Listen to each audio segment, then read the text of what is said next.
म्हणजे काहीतरी मूळ कारण आहे हा. की जे ऍड्रेस करायला हवंय. एक्झॅक्टली, मूळ कारण जे आहे ते ॲड्रेस करायला पाहिजे आहे.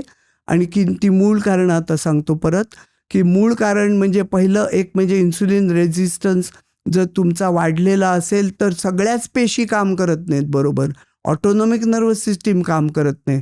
त्यामुळे तुम्हाला ज्या वेळेला ऑटोनॉमिक नर्वस सिस्टीम काम करत नाही त्यावेळेला तुम्हाला जो हायपॉक्सिया होतो, तो हायपॉक्सिया बॉडी सेन्स करते. किंवा किडनीला हायपॉक्सिया झाला फॉर एक्झाम्पल, तर व्हेरी स्ट्रॉंगली बॉडी रेकॉग्नाइज करते, अरे प्रेशर वाढव, प्रेशर वाढव, प्रेशर वाढव.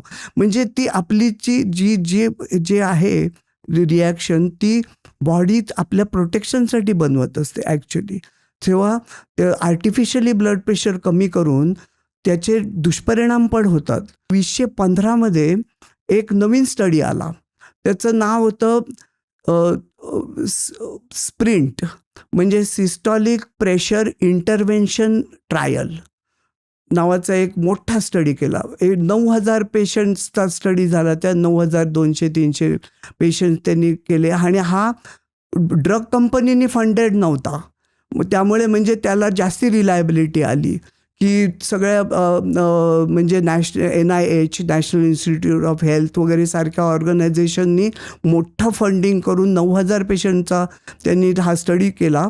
आणि त्याच्यामध्ये त्यांनी आर्टिफिशियल मेथड्सनी म्हणजे औषधं वापरून ब्लड प्रेशर कमी करायचं असं त्यांनी ठरवलं. डायबिटिक पेशंट्सला एक्सक्लूड केलेलं होतं त्याच्यामध्ये. आणखीन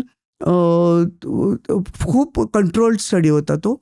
आणि त्यांनी असंच 3 ते 3.25 वर्ष चालला तो स्टडी. आणि त्याच्यात त्यांनी असं दाखवलं की 120च्या खाली तुम्ही जर सिस्टॉलिक ब्लड प्रेशर नेलं तर, आणि त्यांनी 3.5 वर्ष त्यांनी ते फॉलोअप केलं. आणि असं दिसलं की 3.25 वर्षात 120च्या खाली ज्यांचं ब्लड प्रेशर गेलेलं होतं त्यांच्यामध्ये सगळ्या कॉम्प्लिकेशनचं प्रमाण ड्रास्टिकली कमी झालेलं होतं. म्हणजे त्यांचं सडन डेथ कमी झालेला होता, त्यांचं कार्डिओव्हॅस्क्युलर इव्हेंट्स कमी झालेले होते, म्हणजे बोथ स्ट्रोक आणखीन हार्ट अटॅकचे प्रमाण कमी झालेलं होतं. त्यामुळे त्यांनी तो इतका ओव्हरवेल्मिंग एव्हिडन्स होता की त्यांनी 3.25 वर्षात ते बंद करून टाकला स्टडी. आणखीन असं सांगितलं की 120च्या खाली ब्लड प्रेशर म्हणजे तेव्हा असं दिसलं. पण जे पेशंटचं 120च्या खाली त्या ब्लड प्रेशर केलेलं होतं त्यांच्यात हे प्रमाण कमी होतं, पण ज्यांना झाली त्यांना सिव्हिअर कॉम्प्लिकेशन झाली.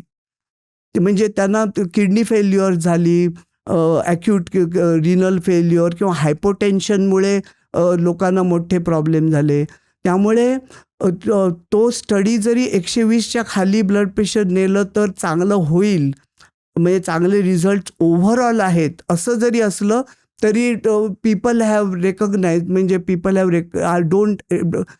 ते से दॅट 130/80च्या खाली इज नॉर्मल, 130/80च्या वरती असेल तर ते हाय असं ठरवायचं. आणखीन गोळ्या त्याच्याप्रमाणे ॲडजस्ट करायच्या, असं आता सध्या जगामध्ये नॉर्म आहे तो, किंवा म्हणजे तो नॉर्म आहे. पण तो त्याच्यामध्ये थोडी कॉन्ट्रोवर्सी आहे. काही लोक ॲग्रेसिव्ह असतात ट्रीटमेंटमध्ये, म्हणजे ते 120च्या खाली ढकलायचा प्रयत्न करतात, जास्ती गोळ्या द्या, जास्ती गोळ्या द्या अजून.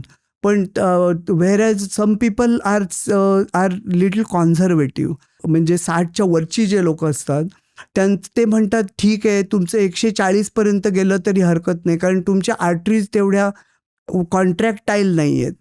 फ्लेक्सिबिलिटी नाही आहे तेवढी. हां, जेव्हा कॉन्ट्रॅक्टाईल असते आर्टरी तेव्हा आपोआप ब्लड प्रेशर कमी राहतं, कारण त्याप्रमाणे आर्टरीज ॲडजस्ट करू शकते की प्रेशर वाढलं तर ते पहिल्या तुमच्या स्टिफर व्हायला लागलं आर्टरीज, तर मग ब्लड प्रेशर.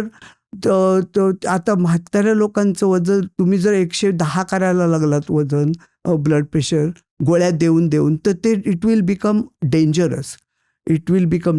तेव्हा doctors they use their discretion at what which, आणि दॅट इज ऑल्सो रेकमेंड, म्हणजे ते पण रेकमेंड केलेलं आहे की यूज युअर डिस्क्रिशन, कोणाला किती ब्लड प्रेशर कमी करायचं हे, तर ते फार इंडिव्हिज्युअल आहे.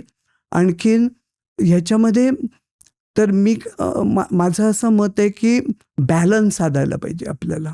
असं नाही की करून उपयोग की तो गोळी कंप्लीट नाही लाईफस्टाईलच छान आहे, एक स्टिक केलं की गोळ्या कंप्लीट बंदच करून टाका, सगळं हेच करा वगैरे, असं करून चालणार नाही. की लाईफस्टाईल चेंजेस करायला पाहिजेत, पण त्या वळायला पाहिजे ना. ते पण बऱ्याच गोष्टी कळतात पण वळत नाहीत. आता दोनदाच खा म्हटलं तर कळतं सगळ्यांना की हो करायला पाहिजे, पण पण ते वळणं खूप कठीण आहे. ही क्लिप शेवटपर्यंत बघितल्याबद्दल खूप खूप धन्यवाद. संपूर्ण एपिसोड बघण्यासाठी खाली दिलेल्या लिंकवर क्लिक करा आणि सर्व काही चॅनलला सबस्क्राईब करायला विसरू नका.